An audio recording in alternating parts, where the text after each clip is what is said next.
Welcome to yet another edition of the Stats and Stacks podcast, where today we're going over UFC 80, UFC Vegas 80, Dawson versus Greens. First things first, make sure you give this video a like, hit the subscribe, give a follow over on Twitter, over on Instagram, over on TikTok, wherever there's social media. There is a Stats and Stacks podcast. We don't have to do a quick overview because there was not a card last week. However, there was a card 2 weeks ago, and our guys, part of the inspiration for the podcast over at Dogger Pass Podcast, we had a shoey bet on the line, baby. We wanted Hamos. I saw my boy Paul wanted to take a shoey, said he can't trust Hamos. Bill's Mafia stays together. Said, I'll do it for you, bud. No problem. And Ricardo Hamos went out there and got choked out real quick. So, one, her team Canada, Charles Jourdain, just unfortunately did the damn thing. So again, I'm a man of my word. My boy Cody, I owe you a shoey.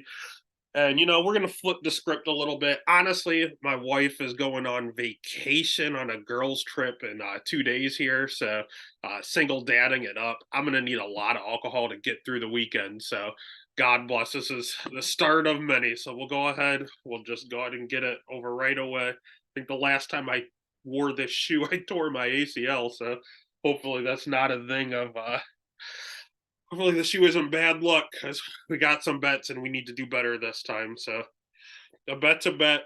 You were the better man 2 weeks ago, Cody. Let's get it.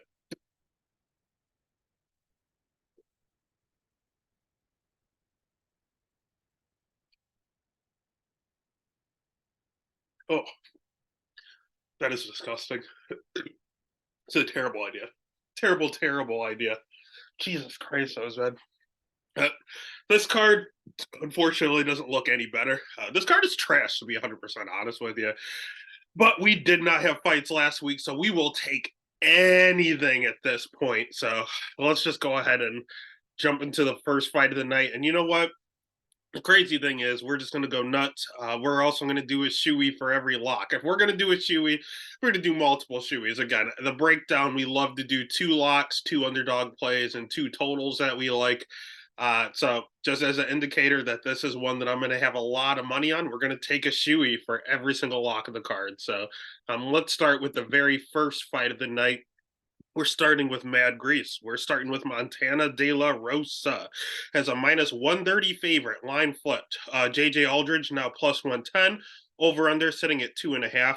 Over 2.5 minus 410. Under 2.5 at plus 290. Let's go ahead and start with JJ Aldridge because this is weird, man. It's a lot of recency bias. She just beat the shit out of my girl Nali Yang. It happens, but not looked live in that first round, to be honest with you. That's not a good look. JJ is taking this fight on short notice. I do not like that. She has pretty decent striking, I'll give her that. But although she is predominantly a striker, she's hittable. She gets hit more on the feet than she dishes out, so that's a concern. She's also rocking a 65% takedown defense. I know everyone's going to point to the Aaron Blanchfield fight where Aaron struggled to take her down. I think that was an anomaly, to be honest with you, because we just saw Na Liang, who is not UFC caliber. I love her to death. I think she's the most exciting girl in the UFC. I love Na Liang if she's still on the active roster. But she took her down 3 times in a 2-round period. That's not a good look to be taken down that many times by Na Liang. She also has very questionable jiu-jitsu. We've seen her get standing guillotined by Aaron Blanchfield. We saw her get dominated on the ground by Ariana Lipsky. Like, it's just not a good look whenever she's on the ground. I mean, she's fought decent girls. Yes, she fought Na Liang, but she also fought Blanchfield, the future champ. She fought Sabina Mazzo, who's trash, but she's fought people like Ariana Lipsky, Vanessa Demopoulos. She fought Polyana Viana. Like, she basically fights the middle of the pack here. She's not good anywhere. She's not necessarily bad anywhere, but I think her 2 weak spots are her wrestling and her jiu-jitsu. So if she fights anyone that's a predominant wrestler, she's in a little bit of trouble, to be honest. Nali Yang could have put her in some serious trouble if she had any semblance of cardio. Montana De La Rosa is just that. Her bread and butter is her wrestling. I know she's rocking a 12-8 record, but she's a lot better. I talked about JJ fighting okay girls. I mean, she's been fighting nothing but the best. She fought Tatiana Suarez and gave her a hell of a go in her last fight. Fought Myra Bueno Silva, who is almost like a number one contender over in 35 now. Viviana Araujo is no joke. Mara Borella, that was a layup. Andrea Lee is not terrible. She's ranked. She fought Nico Montana. I mean, back in the day, that looks good. She fought Rachel Ostafage, isn't that great? Ariana Lipsky, that's a good win. Macy Barber is a good fighter. Like, she's fought the who's who of the 125-pound division. Her striking's gotten a lot better. We really saw it in her fight against Viviana Araujo. Towards the tail end of that fight, in the third round, she was winning the striking exchanges, and I think she outstruck her, to be honest with you. I mean, don't get me wrong, she is very, very hittable on the feet. Striking is not her bread and butter, but it is something that we saw actively get better. We saw JJ Aldridge's wrestling defense get better, and we saw Montana's striking get better. But again, she wants to take you down to the ground. She's very good on the ground. Had a dominant win over Ariana Lipsky with some ground and pound on the ground. He's improving each and every time out. And when you really look at it, she's only 28 years old. So she's about to hit her prime. Her spouse is also a former UFC fighter. Her life is fighting. So at the end of the day, she's someone I see her trajectory going up. JJ Aldridge is someone I see the trajectory going down.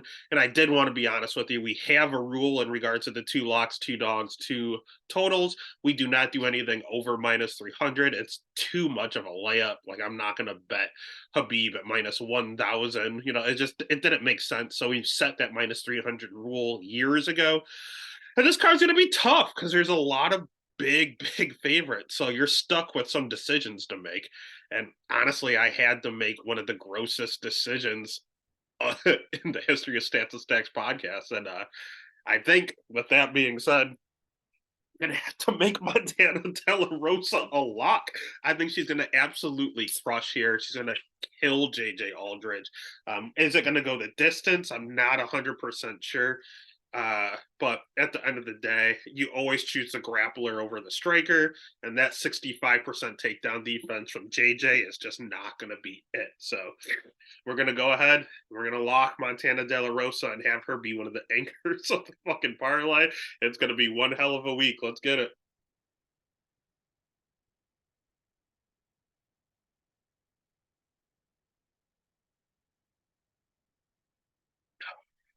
Second one, not any better, to be honest with you.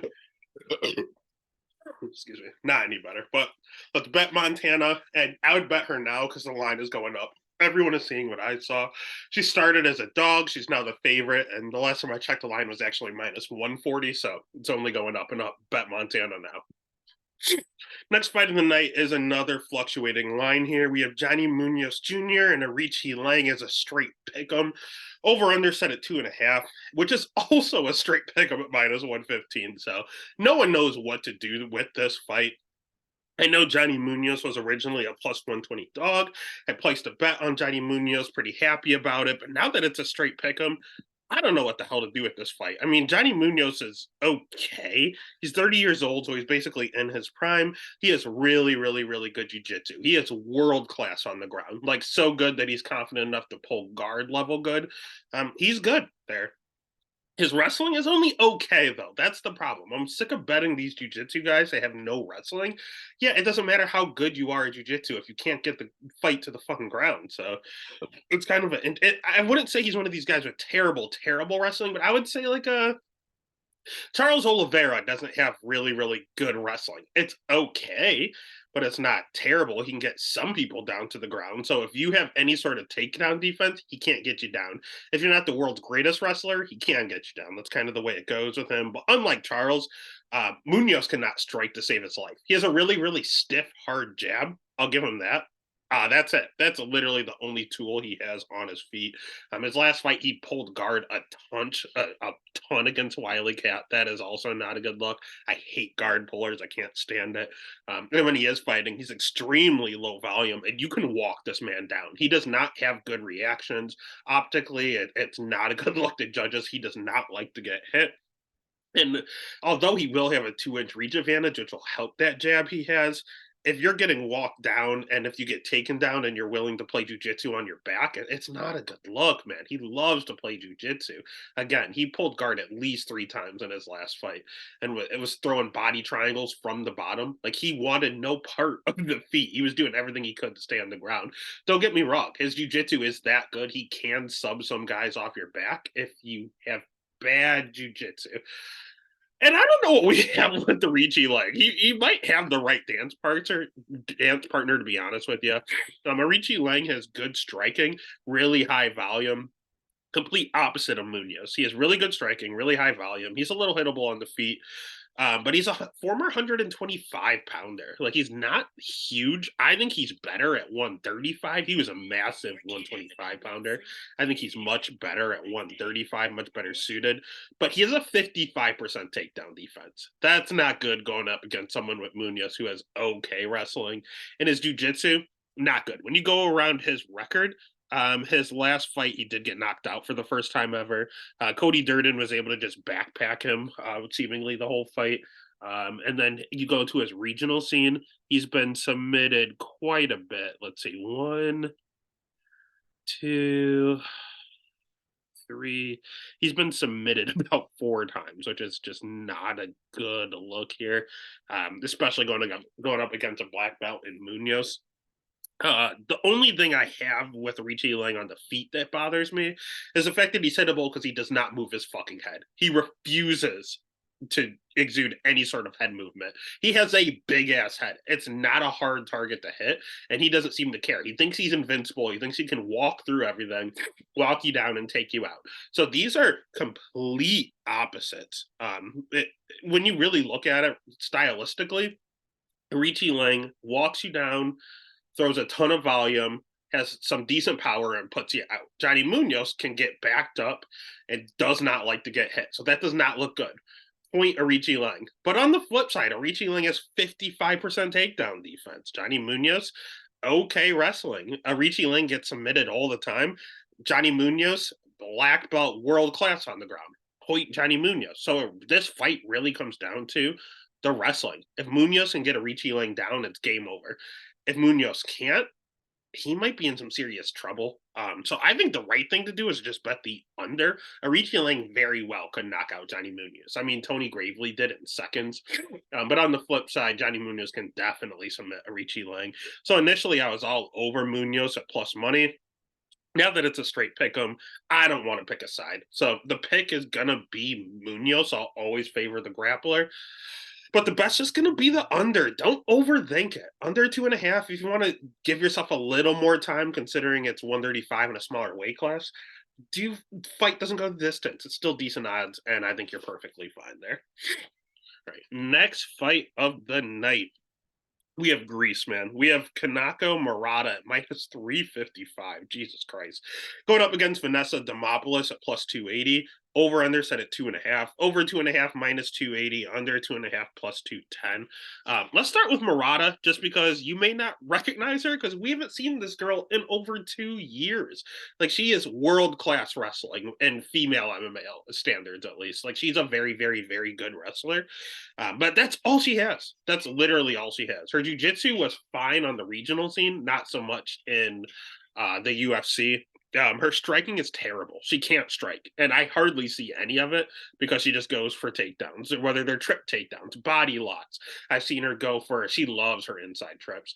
I've seen her go for singles, doubles. I've seen her chain wrestle. Like, she's a very, very good wrestler, very, very good cardio. Striking, non-existent. Volume, non-existent. Head movement, non-existent. I don't know if this is an Asian thing where they don't like to move their head over there in Asia, but she's very, very hittable. And again, it's going to be weird because she's usually the short, smaller girl. She's going to have a 3-inch reach advantage here over Demopoulos.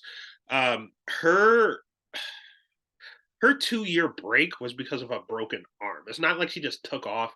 Sometimes you see these younger fighters take off like a year or two, just train the entire time and come back and look phenomenal. We saw it with someone like Chase Hooper took a year off and came back, and you see it all the time. They take a year off, they come back.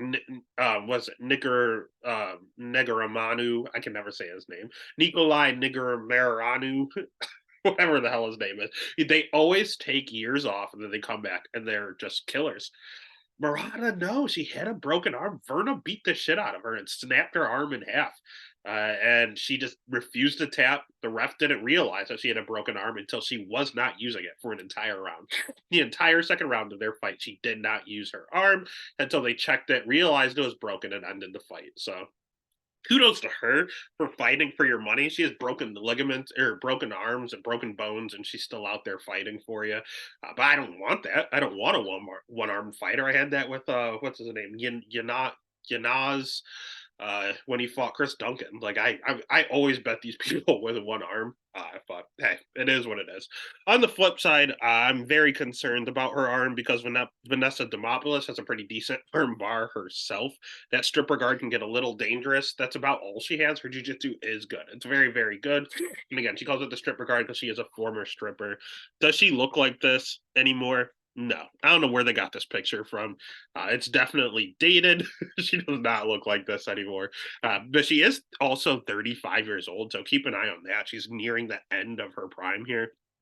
Um, for someone that wants to do a lot of jujitsu, her wrestling is terrible. She trained at Fight Ready for a little bit and developed a pretty decent blast double, but that's the only takedown I've ever seen her get. I've never seen her use body locks. I've never seen her use trips. I never saw her use any throws. She only no singles. I've only seen her get a blast double, and it's not even that good. And I've seen a lot of times where she's in really, really, really deep and still doesn't finish the double. She just doesn't have it in her for whatever reason. The girl just can't wrestle. Her striking has improved, but she's been bouncing from camp to camp. She was at, again, Fight Ready. She was at Factory X Muay Thai. Like, she's been all over the place. Again, her striking has gotten better. And it looks like she hits decently hard, but she's not really a knockout threat. And she's still extremely hittable herself on the feet. She's rocking a 50% takedown defense. Now that's frightening. Part of that is because she likes to be on the ground because she is a jiu-jitsu practitioner. However, going up against a world-class wrestler, I think Murata can take her down in her sleep. It's just a matter of, is she able to submit her? Murata has good cardio, so does Demopoulos. She can go for days. So you're going to have a wrestler versus a submission artist. Can the wrestler stay safe? That's what it comes down to. Can she not get tapped out? Because she will take Vanessa down, and she will do so early and often and with ease. It's just a matter of her staying safe. The other thing you want to be aware of is the judging right now. The judging is not awarding being safe. The judging want damage. That's all the judges want. They don't care if you spent 4 minutes and 30 seconds on top. If you guys get to the feet and you get pieced up for 20 seconds, they're going to give it to the person that's striking. Like, all they care about is damage. So if Vanessa is on the ground throwing elbows, she's pretty active on the ground, and Murata's doing nothing but holding and controlling and trying to stay on top, I wouldn't be surprised if she loses here. I wouldn't be surprised if she got caught in a submission. So, like, I really don't want to bet Vanessa. I really don't want to bet Murata. I don't want to bet the over under, because if Murata wins, I think it's by decision. If Vanessa wins, I'm pretty sure it's by submission. So I don't want to touch this fight at all. I don't like either fighter. The over under kind of makes you choose a side. I'll agree with Vegas here with Murata. But in regards to a bet, it's a sheer stay away. If anything, I'm betting the over 2.5. I think I'll trust Murata. She had her arm literally broken. I don't think she ever wants to do that again. So I think she's going to stay safe. So the pick is going to be Murata. The bet's going to be Murata. I don't feel great about it. I also don't feel great about the next fight, to be honest with you. This is a really, really tough card to bet, man. We got Nate Maness at plus 205 going up against Mateus Mendonca at minus 250. Over under set at 2.5. Over 2.5 minus 105. Under 2.5 minus 125. Let's start with Mendonca, because this fight is at 125, and I haven't seen him here. His last fight was at 135 against Javid Basharat.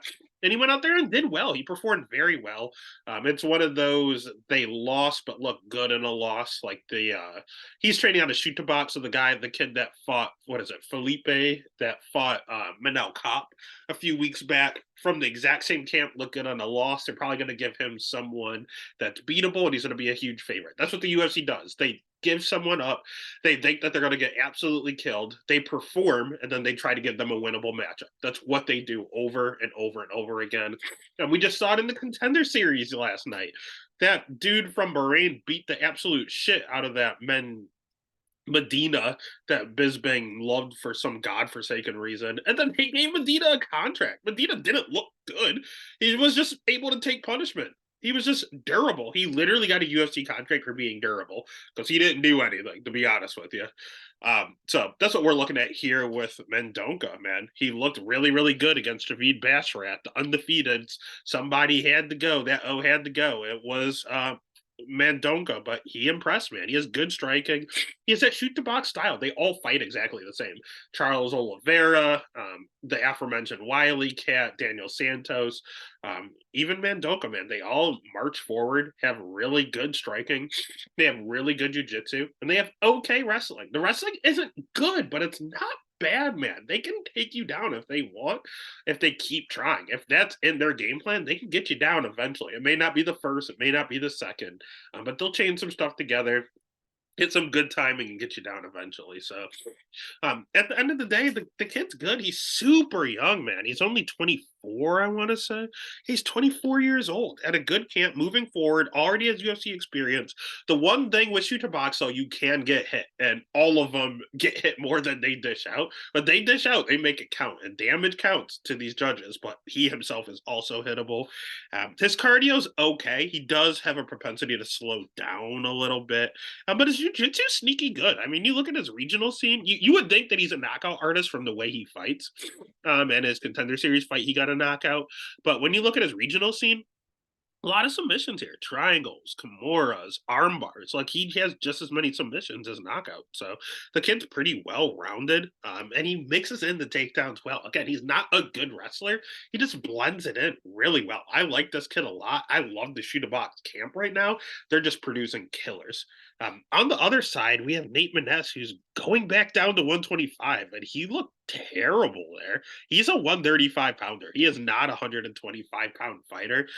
He has some pretty decent wins at 135. He beat Johnny Munoz, who we talked about. Kinda. I thought Johnny Munoz won that fight, but they gave the decision to Nate. Just as we had described earlier, damage over control. Johnny Munoz had 10 minutes of control and lost the fight. All they care about is damage. He beat Luke Sanders, who's whatever. Tony Gravely is a pretty good win, to be honest with you.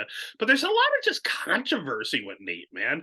He won the Johnny Munoz fight, but everyone scored it for Johnny. He beat Luke Sanders, but got his ass whooped round one, and then beat someone that notoriously gasses. Tony Gravely, he got his ass whooped and rocked in round one. His coaches went and picked him up, and you're not allowed to do that. That's against the rules. You can't help a fighter up. So technically, he should have been disqualified. Kind of like when we saw, what was it, Bukakis fall through the cage, or whoever it was that fell through the cage when he was fighting Bukakis. Nikolaitis. Kind of when we saw that fight end, because they went through the cage, like, they should have ended the fight for them helping him up, but they didn't for whatever reason. When Greg Hardy used the inhaler, they didn't. They just let it go for whatever reason.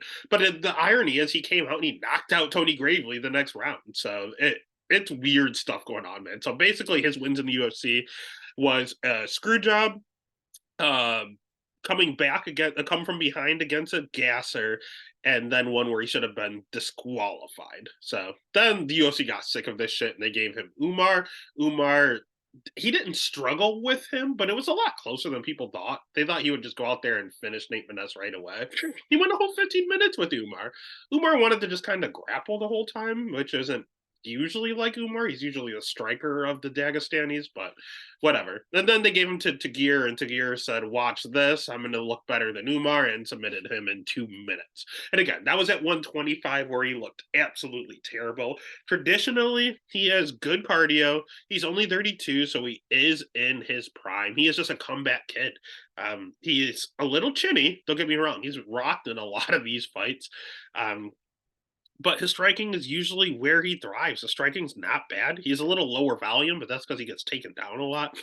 He has a 75% takedown defense. I thought that number would be worse. But usually when you take him down, you can keep him down. That's the only reason that number is not worse. He doesn't have a good get up game. He can't get up once you get him down. So at the end of the day, he's just a striker. That's all he is. Mendonca can kind of do it all. I think Mendonca wins this fight, but I've never seen him at 125. I've seen Nate there, and he didn't look the greatest, but at least I know he can make it and perform. I don't know if Mendonca can. So it really scares me from betting this fight. I want no part of it. There's a lot of passes on this card, but you have to take a pick for the podcast's sake. So the pick is going to be Mendonca. The bet would be Mendonca because I don't trust this over under at all. It's too close. It's lying close for a reason. So I'm going to pick and bet the kid Mendonca. All right. Next fight of the night, we have more grease. There's nothing but grease on this card. We have old lady Karolina Kowalkiewicz at -170 going up against Diana Belbita at +145. Over under set at 2.5. Over 2.5 -410. Under 2.5 +190. Earlier, we talked about Arichi Lang not moving his head. We talked about Murata not moving her head. Diana Belbita said, "Hold my beer." She has the worst head movement I've ever seen in MMA. Like, it's terrible. She does not move her head. She's only 27 years old, and she's another kid that we talked about that took a year off, and you're like, she's going to come back great. She started training over in Canada. She has a 4-inch reach advantage here. We're like, oh, she's going to come back. She's going to look absolutely phenomenal. She has a good matchup against Maria Oliveira, and she was somehow the dog. I was so excited to bet her. It was a small dog. She was only like +100, but I was so excited to bet her. She did come through and get the win, but that's because Oliveira didn't want to fight that day. Oliveira was more concerned about her Instagram followers or something, because Diana did not look good. Diana just shelled up, moved forward, did the same thing with her head for 15 minutes and threw a 1-2, and then put her arms right back up and did the same movement, threw a 1-2, and she did that for 15 minutes. And for whatever reason, Maria Oliveira could not figure it out and let it happen. It was still a very, very, very close fight. I thought Diana won, and she did eventually get the nod, but that was a really, really, really bad performance. Her jiu-jitsu's okay, but it's not the greatest. We've seen her get submitted by Luana Jojo, which is a terrible, terrible look. It did not age well. We also saw her takedown defense at 66%. It's not good. It's absolutely terrible. We saw her get out grappled by a British boxer and Molly Meatball McCann. We saw her get taken down by Gloria de Paula, who is a Brazilian kickboxer. Like, there are some major, major issues with her takedown defense. And when you look at her UFC wins, dude, they're ass. She beat Hannah Goldie, who's about to get cut from the promotion, and she beat Maria Oliveira, who's about to get cut from the promotion. So, like, what? And it's terrible. It's absolutely terrible. She throws with a ton of volume. That's a good look. That's it. That's all she has. She has questionable wins. She's very, very robotic with her little shell and 1-2. Her takedown is very, very bad, and she's been taken down in every single fight. Anna Goldie is a very, very short American kickboxer. Took her down. Maria Oliveira took her down. Like, if you want her down, you can take her down. And this is where she's fighting a Karolina Kowalkiewicz. Traditionally, I don't want to bet Karolina, especially the biggest reason because of Karolina's age. She's 37 years old, and she is retired in the past. She came back, fought Jessica Panay, got armbarred, and we went, oh my God, she needs to be done. That was, I want to say, 5 losses in a row. 1, 2, 3, 4, 5. It was. She lost 5 fights in a row. She begged the UFC to give her one more fight, and she capitalized, and she's on a 3-fight win streak. And you know why? Because she went to ATT. That's exactly why she has not lost in 3 fights. She has good striking. Her wrestling is what has gotten better in that time frame. She has taken down Felice Herrig. She has taken down Silvana Suarez. She did not take down Vanessa Demopoulos because, again, all she has is her stripper guard. So the difference and the reason she's better at ATT is because they're giving her a game plan. If you fight Felice Herrig, who has nothing off her back, take her down. You can bully her. If you're fighting a Mexican boxer who has nothing off her back, take her down. You can out-grapple her. If you're fighting a jiu-jitsu practitioner that has nothing on her feet, keep it on the feet and out-volume her. Like, she's doing everything perfectly. She's always had all of the tools. She just had terrible corner advice and terrible coaches. Take down Jessica Panay when all she can do is throw up an armbar. That's literally all she has on the ground. What did she do? Took down Jessica Panay and got armbarred. Like, that was just bad. And when you really look at outside of the Jessica Panay fight, yeah, she lost 5 in a row, but look who she lost to. Yan Janan, who's about to fight for a title. Alexa Grassa, who is the current uh, flyweight champion. Michelle Waterson Gomez, who is notoriously a top 10 girl. And Jessica Andrade, a former champion. That's who she lost to. And if you really want to look prior to that, her only other losses in the UFC, Ioana Jung-Chae Chuck in a title fight. Again, former champion, and Claudia Gadelha, former two-time title challenger. So she's only lost to girls that are ranked in the top 5. And then Jessica Panay, where she got armbarred. But at the end of the day, she can do it all. She has high volume. She has a good schedule. And look at her wins. Let's just not talk about her losses. Let's look at her wins prior to. She beat Rose Namajunas. She beat yeah, some of these girls aren't that great, to be honest with you. But she beat Rose. So, I mean, at the end of the day, she has high volume. She has good wins. She's fought quality competition. She can grapple a little bit. Her jiu-jitsu's okay. She's the overall better fighter everywhere. The only problem is she has a reach disadvantage and she's 10 years older. So generically, you do not want to bet that. But then you go back and you look at Diana Belbita get absolutely mauled by Molly Meatball McCann on the ground. And then you look at her most recent fight and you see her little shell in 1-2, 0 head movement. I can't fucking do it for that. So for that reason, we're gonna go ahead and pull a first. I hate betting low level heavyweight, and I hate betting women's MMA. But our arms are tied here. There's nothing we can do. We're gonna, for the first time, go with an all female lock. So we got Carolina, and we have Montana De La Rosa. So for the last one here, we got ourselves a nice seltzer, just directly for our main man, Paul. I know he has to do seltzers, so we'll do one more for him. Pour one out for our fucking wallets, having a lot of money on Karolina Kovalevich and Montana De La Rosa. So she's a lock, baby. She's going to win us a ton of money. Let's get it.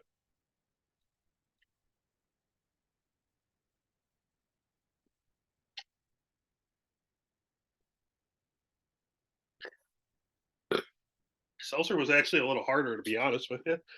Interesting. Oh, God.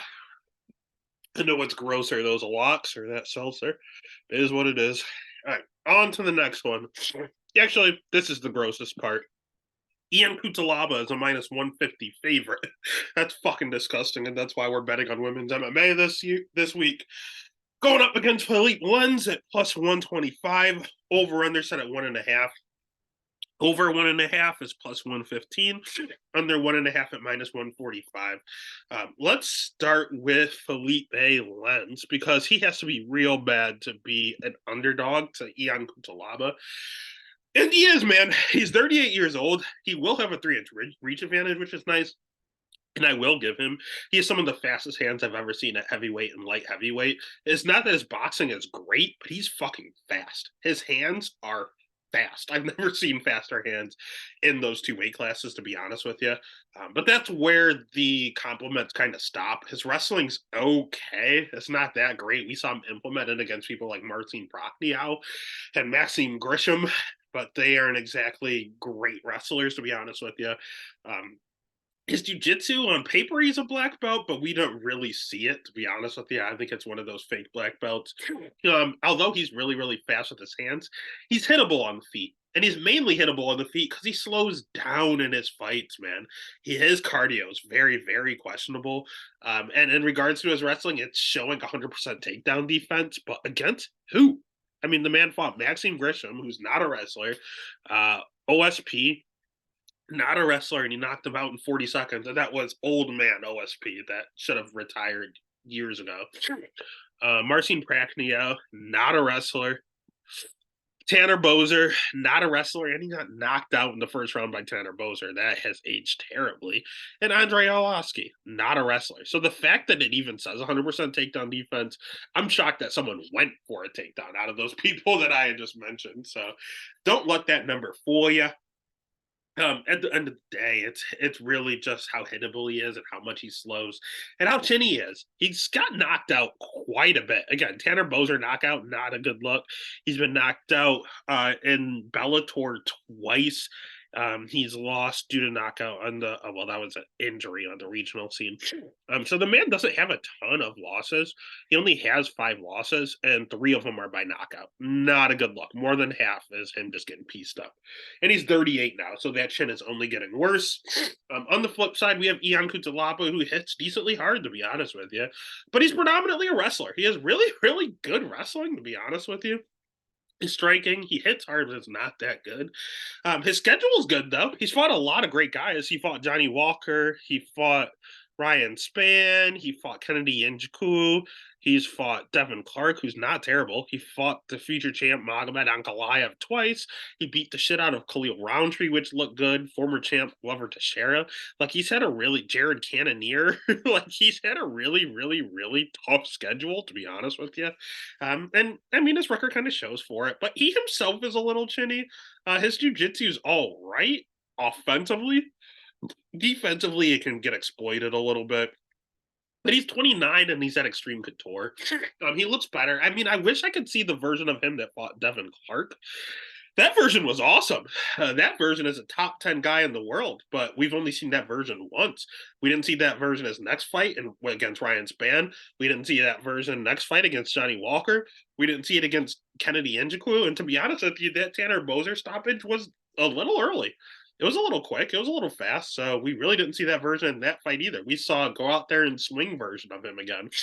That version's scary because he does hit really hard, but Philippe Lenz will have a speed advantage. The problem is, I don't know if he has a power advantage. Philippe Lenz has a bad chin. Ion has a bad chin. If we see Wildman Ion, someone's going out early in that underhits. If we see Wrestler Ion, I think that 1.5 at plus money is live. I don't think you're just going to go out there and tap out Philippe Lenz or go out there and ground and pound Philippe Lenz early because they both tire. But the over under set at 1.5 and it's plus money. I don't want to pick a side. I can't bet Lenz, but I also cannot bet chalk Ion Cutelaba. So the pick is going to be Ion, but the bet's going to be the over 1.5 and hope he wrestles. If he wrestles, I think that over can hit. All right. Next fight of the night is one that I have gone back and forth on, and I've just ultimately decided what I'm going to do, honestly, just right about now. So we have Bill Algeo at minus 140 going up against Alexander Hernandez at plus 120. Over under set at 2.5. Over 2.5 at minus 135. Under 2.5 at plus 105. Let's start with Alexander the Great. Good striking, good wrestling. Jiu-Jitsu is all right. He's had a good camp with Factory Muay Thai X.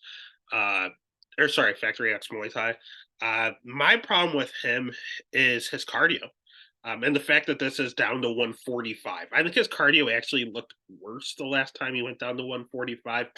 People say it was a product of him fighting Billy Q, and Billy Q wears on everyone. That is true. But Billy Q was doing nothing. Like, he was in complete control, and he himself gassed out, just beating the hell out of Billy Q. Usually you beat the hell out of Billy Q and he hit you with a ton of body shots and eventually you succumb to it. He wasn't getting hit with anything. He was taking Billy down at will. When they were on the feet, he was piecing him up and then just took him right down. Like, he was not getting touched at all at round 1. Round 2, you saw the tide start to flip, and that's when he slowed down. And when he slowed down, then Billy Q started eating up the body. And then he ultimately got the finish at the end of the second. So that was more of a Hernandez thing. And I think that's because of that cut to 145. I think he's better suited for 155, to be honest with you. He's explosive as all hell. He hits extremely hard. But I don't know, man. I did feel a little encouraged that he won a war against Jim Miller. That's good. But that was at 155. I think his cardio is better suited for 155. 145 scares me. If he fights anyone with cardio, he's in some serious trouble. And that's exactly what he's fighting in Bill Algeo. Bill Algeo, it's all cardio. I've never seen this man breathe out his mouth. I've never seen him take a deep breath. Like he has really, really some of the best cardio in the division, maybe even better than Billy Q, to be honest with you. Sure. He has good striking. He has a Brazilian Jiu Jitsu black belt. His problem is that he has 55% takedown defense, and I'm shocked it's that high. Like his takedown defense is bad. It's terrible. Probably the worst in the weight class, to be honest with you. He does, again, have that weaponized cardio, which is nice, and he's durable as fuck. Like, I don't think you can knock him out. He has a big ass head, and he uses it to his advantage. He throws a ton of volume, but he has to because he doesn't hit hard at all. He has zero power. So what everyone does is they compare. They did exactly what I did when I initially saw this matchup. And I said, we've seen this fight before. We saw Billy Q fight Alex Hernandez. Alex whooped his ass around one, tired out, and Billy Q won. Here's the difference. Billy Q's a little thicker at 145. Billy Q does a lot of body work to attribute to your cardio intake. So Bill Algio's a lot easier to take down too. Billy can wrestle a little bit. So if Alexander gets tired and he's dead tired, I feel like he can take down Bill Algio and stall and breathe. Just try to breathe. Bill Algio has a good get up game, but he doesn't hit as hard as Billy Q does. Billy Q doesn't hit hard, but he hits hard enough to where you feel it. Bill, you don't feel anything. I know he club and sub TJ Brown. That was with a step in elbow as TJ Brown had momentum going forward, throwing a right hook. So that was kind of an anomaly, to be honest with you. So I'm kind of leaning Hernandez. I was on Bill Algio the entire week and saw the same thing everyone was until everyone said the same thing. Bill Algio, Billy Q, same thing, gonna be the same result. You know who else is thinking that? Alexander Hernandez. And he probably has a strategy ready. He's at a good camp. My boy Roy Val training there, ready to be the next champ. They do divulge some pretty decent game plans, to be honest with you, there, in all seriousness. So I know that they're aware of what everyone's saying. And I'm sure they comprise some sort of game plan to get over that hump. So I don't think Hernandez is going to go out there and starch him like he always tries to do. Sure. Bill Algio is very, very hard to put away. So I'm actually going to take Hernandez. I'm going to take him by decision. So the pick is going to be Alexander the Great. The bet's going to be him by decision. I've totally flipped. And to be honest with you, Johnny Munoz earlier was plus 120. He no longer is. I'm going to go ahead and take him out of the dog slot, and I'm going to slide Alexander Hernandez in because he's still a dog, and Johnny Munoz is now a straight pick. I'm probably going to be a favorite when the fight kicks off. So we're going to switch it up and throw Alexander in there. I think he's going to be the dog to get it done. Next fight of the night. Speaking of dogs, we got Ricky Glenn at plus 340 going up against Drew Dober at minus 440. Over under set at 2.5. Over 2.5 plus 175. Under 2.5 minus 230. So let's start with old man Drew, 34 years old. Really good striking. Coming off his first ever career KO. He is someone that loves to move forward. Very good striking, decent cardio. No jujitsu to speak of, no wrestling that I've ever seen. It's not good, non-existent, not important in this matchup because Rick Glenn can't wrestle either, and also his jujitsu is just okay. Dober has fought the better guys though. Matt Favola, Bobby Green, Rafael Alves, T-Rex, Brad Riddell, the current champ in Islam, the aforementioned Alexander Hernandez, Nazareth Half-Press. Like, these are good wins. Beneil Dariush, good fighters, good wins, reasonable losses. He does everything he's supposed to, and he's a vet, man. He's been fighting for a long time. But at the end of the day, he's done the same thing the entire time. Stay in your face, move forward, try to knock you out. If he can't knock you out, win a decision with a ton of volume. He throws decent volume. And his durability held up until his last fight. And honestly, that's a little bit of a trend. When you really look at it, Brad Riddell, I think Islam rocked him too, honestly. I'm trying to remember. That was the first fight I went back and fight tape. I think he rocked him before he took him down. I know for a fact Brad Riddell rocked him. I know Terrence McKinney rocked him. Rafael Alves did not. Bobby Green rocked him. And then Matt Frivola rocked him, and then eventually was the first man to put him out. So we saw someone that his durability was one of his main attributes. We saw fading and fading and fading to the point where he finally went out. But he didn't go out cold. He woke right back up, to be honest with you. So is his durability fading with age?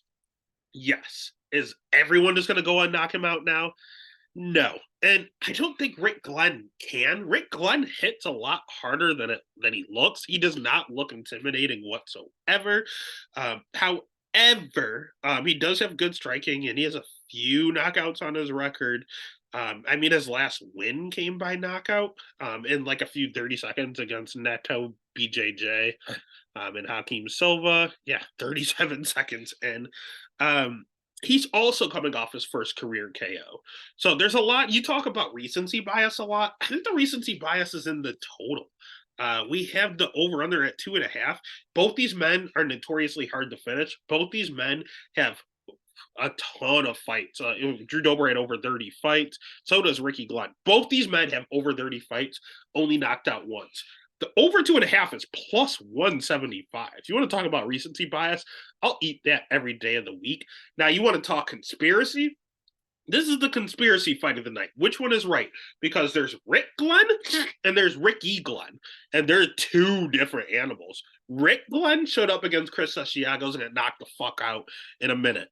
Ricky Glenn went out there and knocked out Neto BJJ. Rick Glenn lost to Kevin Aguilar and missed weight. Ricky Glenn beat the absolute shit out of Gavin Tucker. You never know what version of Rick Glenn you're going to get. There's Rick Glenn and there's Ricky Glenn. Which one is showing up? On the flip side, we got Drew Dober. And I'll go ahead and I'll address the elephant in the room because in case you haven't noticed, I am African American. So at the end of the day, let's go through Drew Dober's record, and he has a little bit of a trend going on himself. Drew Dober's last fight was against Matt Frivola, who is white. What happened? He lost. Bobby Green is black. What happened? He won. Alves is Brazilian. What happened? He won. Terrence McKinney is black. What happened? He won. Brad Riddell is white. What happened? He lost. Islam, don't know how to classify Dagestani. They're like white Russian Muslims. I don't know what's going on there. Alexander Hernandez. You know what? Hernandez, Spanish last name. He's ethnic. He won. Nazareth Hackbrass, ethnic. He won. Polo Reyes, ethnic. He won. So I don't know. You go all the way back to, let's see, is John Tuck the last one? So you go all the way back to 2018. 2018, that's 5 years worth of data. He fights any sort of ethnicity, he wins. He fights a white guy and he loses. Which one is correct? What is going to break here? Is Drew Dober finally going to beat one of his own? Or is Ricky Glenn going to show up? Because you never know what version you're getting. So I'll go ahead and trust not to bet either and just take the over at plus money. Too much recency bias on them both coming off their first career knockout. Give me the plus money.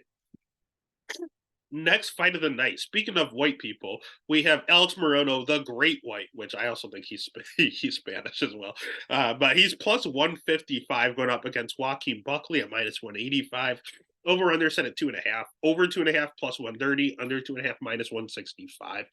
Let's start with Morono because he's one of the men I hate most in the UFC. I cannot stand this guy. I'll be honest with you. There's a guy I know that is low key a little racist. Looks just like Alex Morono. So like I have no quarrel against Alex Morono, but just looking at him, just a little biasy on my part. And then his nickname is the Great White, so that just not a good look. He looks like American History X reincarnated with his name, the Great White. But in regards to his fighting stance, again, I'm sure he's a nice guy, but his striking's okay. His jiu-jitsu is really, really good, but we'll never see it because he refuses to wrestle. For some godforsaken reason, he's only shot a takedown against one man, and it was Reese McKee for whatever reason. And I remember having money on Reese McKee that night, and then he shot takedowns, and I was confused. It was like the first time ever. I think he caught a kick against Anthony Pettis or something like that. I don't know if you want to constitute that as a takedown. You can if you want, but those are the only two I saw.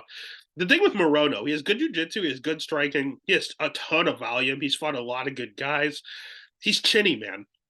He's very chinny. We see him rocked or put out a lot. Tim Means rocked him. Santiago Ponzinibbio put him out. Matthew Semmelsberger rocked him. Mickey Gall, he just kind of handled. David Zawada, he handled. Donald Cerrone didn't really do anything. Anthony Pettis rocked him badly. Chaos Williams put him out. Reese McKee rocked him. Like Max Griffin rocked him. Like we see him on wobbly legs doing the stinky leg all the time. Does he always go out? No. Has he gone out? Multiple times. So it's a little concerning. He's very, very chinny here. Also, he slows down in his fights. He doesn't gas per se, but he can definitely get tired. Again, he throws a ton of volume, and if you throw wrestling in on top of that, that's when he has a tendency to tire out a little bit. So you do have to watch his cardio. Good news for him is that he's fighting Joaquin Buckley, who also has a little bit of a cardio issue. Again, this is going to be another fight down at 170 for Buckley, where he has belonged the entire time. He fought 170 over in Bellator. He came to the UFC, got some knockouts at middleweight, and just stayed there. Should have always been at 170. He has a ton of power, which does not bode well for Morono. Buckley is pretty decent striking. His wrestling's okay. He'll mix it in from time to time. Morono only has a 50% takedown defense, so if Buckley wants him down to the ground, he probably can get him down. But Buckley's chinny himself. Buckley gets knocked out all the fucking time. I mean, we saw Chris Curtis knock him out. Nazardine Imavov rocked him. D. Cherico knocked him out. Kevin Holland knocked him out. Guy over in Bellator knocked him out. Like he's got knocked out in almost all of his losses outside of two of them. So that's a little concerning. He'll have a 4-inch reach advantage here, which is nice. But again, as I said, he slows down in his fight. He looked terrible against Abdulrazak Halassan in that round 3. He looked terrible against Antonio Arroyo in round 3. Like these looked bad. Like these weren't tired. These weren't slow downs. These were gas outs. Like these were really, really bad. So in the battle of cardio, it's a wash. In the battle of chins, it's a wash. In power, Buckley. Buckley is the better power, but Morono has the volume. The wrestling, I'll give the edge to Buckley. Jiu-jitsu, I'll give the edge to Morono. So I think this is a 50-50 fight. However, one guy has a plus 155 next to his name. The other has a minus 185. So I'll just go ahead and I'll take the value here because there's pass for both of them to get knocked out. There's pass for Morono to sub Buckley. There's pass for Buckley to decision Morono. Like there's paths everywhere across the board. So the pick is going to be Morono. The bet's going to be Morono. I'm just going to take the plus money here. And then that takes us to one where I feel like we've been going over a lot of these fights, and this one is not hard to rule out. We have Joe Pyfer, minus 455, going up against Abdulrazak Halassan at plus 350. Over under set at 1.5. Over 1.5 plus 155. Under 1.5 at minus 200. Let's save some time on this one. Joe Pyfer is going to absolutely kill him, or at least he should. Joe Pyfer, Joe Pyfer is the one that UFC wants. The UFC has a thing for Joe Pyfer. You're going to hear them say over and over and over again, be Joe Pyfer. And they're going to show that video of Dana saying that, Dana giving Joe Pyfer money out of his own pocket before even being signed to the UFC. He's 27 years old, so he's just entering his prime. 2-inch reach advantage, huge for the weight class. Good striking, decent power, good wrestling, good jiu-jitsu. Cardio seems to check out. He has nothing wrong with him, to be honest with you. The only problem with him is his level of competition. The best guy he fought was Gerald Meerschaert, and Gerald Meerschaert's a chinny fighter, and he went out there and knocked out Joe Meerschaert. So he did what he was supposed to against Gerald Meerschaert, but I mean, I need to see a little bit more. At the end of the day, he's one of these kids that were bred for fighting. Some team is like, you gotta toddler. His dad had him boxing, he had him wrestling, he did jujitsu. He's one of these Clayton Carpenter, Bo Nickel types where their parents trained them to be fighters from the time they could walk, and he's just doing what he was trained to do, and he's good at it. So it's one of those hard week beat. It's someone that's just made to do this, literally.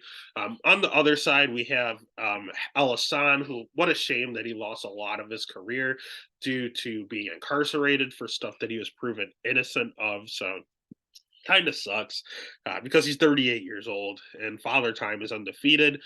Don't get me wrong, his striking's good, his power is impeccable. Like, this dude has the death touch, but he has a death touch at 170. This fight is at 185. He has struggled to make 170. Eventually, the UFC said you have to move up to 185. He looks like a completely different person there. He is massive still at 185. So I have no idea how he ever made 170, but he has 52% takedown defense. A lot of that is Jacob Malkoun putting on a wrestling clinic, but still, Joaquin Buckley took him down multiple times. Who else took him down?